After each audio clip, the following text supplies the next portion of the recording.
Welcome back student, હું નિલેશ બાવળિયા શ્રી વાત્સલ્ય ક્લાસીસમાં આપનું હાર્દિક સ્વાગત કરું છું। આપણે જોઈ રહ્યા છીએ સ્વાધ્યાય 4.2 ની અંદર દાખલા નંબર 6। દાખલા નંબર 6 માં શું કીધું જોજો ખાસ।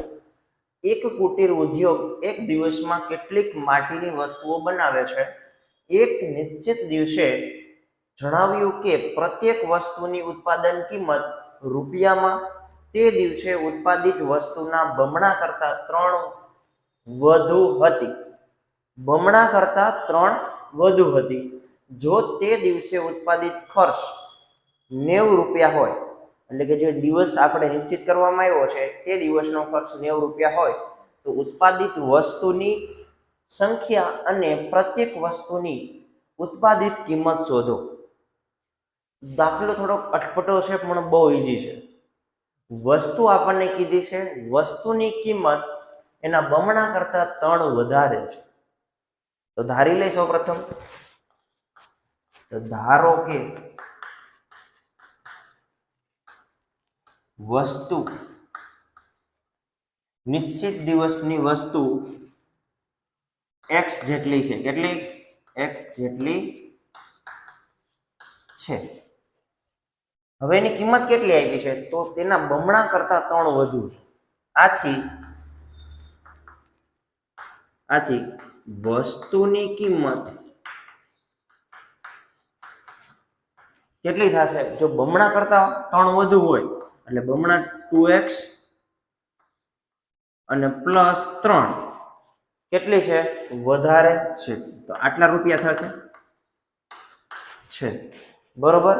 તો તે દિવસે ઉત્પાદન કિંમત આપણે શોધવી પડે। તો તેથી તે દિવસની ઉત્પાદિત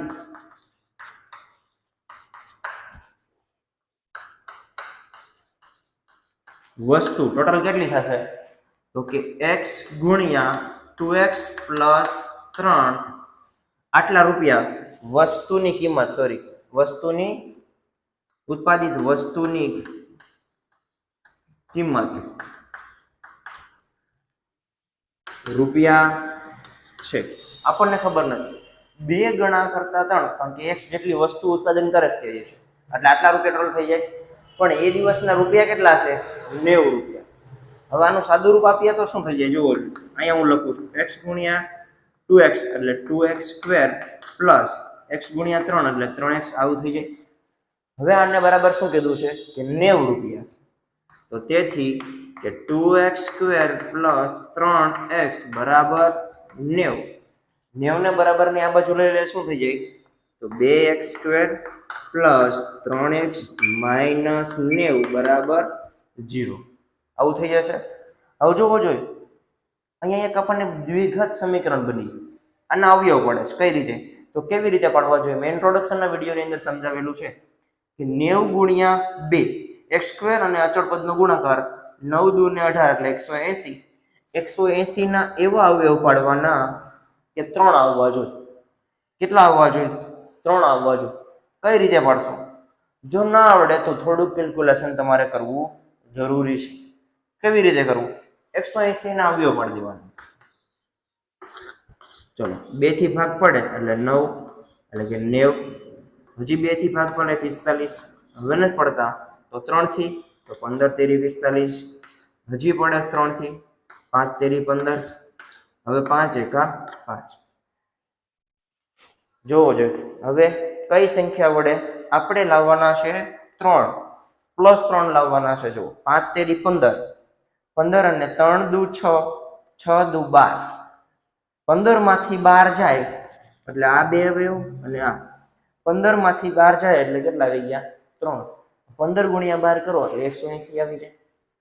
તો અવયવ આપણને મળી ગયા, એટલે કે 2x ની 2 ઘાત plus 15x minus 12x minus 90 બરાબર 0। ચલો કોમન કાઢી લે। જો આ બંનેમાં કોમન નીકળે છે કે x નીકળે છે, આ બંનેમાં કોમન શું નીકળે છે? x કાઢી લીધા, અંદર શું વધ્યું? x। 2x વધશે, x નીકળી ગયા, 2x વધ્યા, 2x સ્ક્વેર થઈ ગયા, પ્લસ x નીકળી ગયા છે, વધ્યા 15 માઇનસ આ બંનેમાં શું કોમન નીકળે છે? 12। બહાર નીકળે છે? નથી નીકળતા. જુઓ આમાં 12 ના ઘડિયામાં 9 આવે? ના આવે. તો કેટલા કાઢવા પડશે? 12 નો નીકળતા હોય તો બીજી કઈક સંખ્યા નીકળતી છે. જુઓ 6 નીકળે છે. કેટલા? 6. કેટલા છક? 15 છક 90 થાય. 15 છક તો 6 કાઢી લીધા મેં અહીંયા. 6 કૌંસમાં શું વધ્યું? તો 6 દુ 12 તો 2x વધે માઇનસ અહીંયા કેટલા છે? 90. 6 નીકળી ગયા છે. 15 છક 90 બરાબર 0. જો બે કૌંસ કેવા થઈ ગયા? સરખા. તેથી 2x પ્લસ 15 અને બીજું એક કૌંસ બની ગયું x માઇનસ 6. x માઇનસ 6 બરાબર 0. બંનેને 0 આપી દઈ એટલે 2x પ્લસ 15 બરાબર 0 અને x માઇનસ 6 બરાબર 0. કિંમત મેળવીએ તો આની x ની કિંમત શું થઈ જાય? 15 ઓલી બાજુ જાય એટલે 2x is equal to minus 15 અને x ની કિંમત અહીં લખી નાખું તો x is equal to minus 15 ના છેદમાં 2. એક x ની કિંમત આ મળી ગઈ. હવે આના માટે શું મળશે જોવું જોઈએ. તો x બરાબર 6. તો આ શક્ય છે પ્લસ સંખ્યા. x ની વેલ્યુ ક્યારેય માઇનસ શક્ય નથી. અહીં લખી નાખવાનું શક્ય નથી. આથી x બરાબર આપણે શું થઈ રહ્યું હતું? તો કે વસ્તુની કિંમત. અહીં લખી નાખવાનું કે આથી નિશ્ચિત દિવસે 6 વસ્તુનું ઉત્પાદન થશે અને એની કિંમત શું હોય છે? તો એક વસ્તુની કિંમત કેટલી થઈ રહી છે જોવો જોઈએ અહીંયા. એની કિંમત તો 2x પ્લસ 3 એટલે 2x ની જગ્યાએ 6 પ્લસ 3 એટલે 6 દુ 12 12 ને 3 15 રૂપિયા હશે. એ વસ્તુની કિંમત કેટલી છે? 15 રૂપિયા. જો આપણે સ્ટેપ બાય સ્ટેપ કરશું એટલે વ્યવસ્થિત દાખલાનો જવાબ મળી જશે.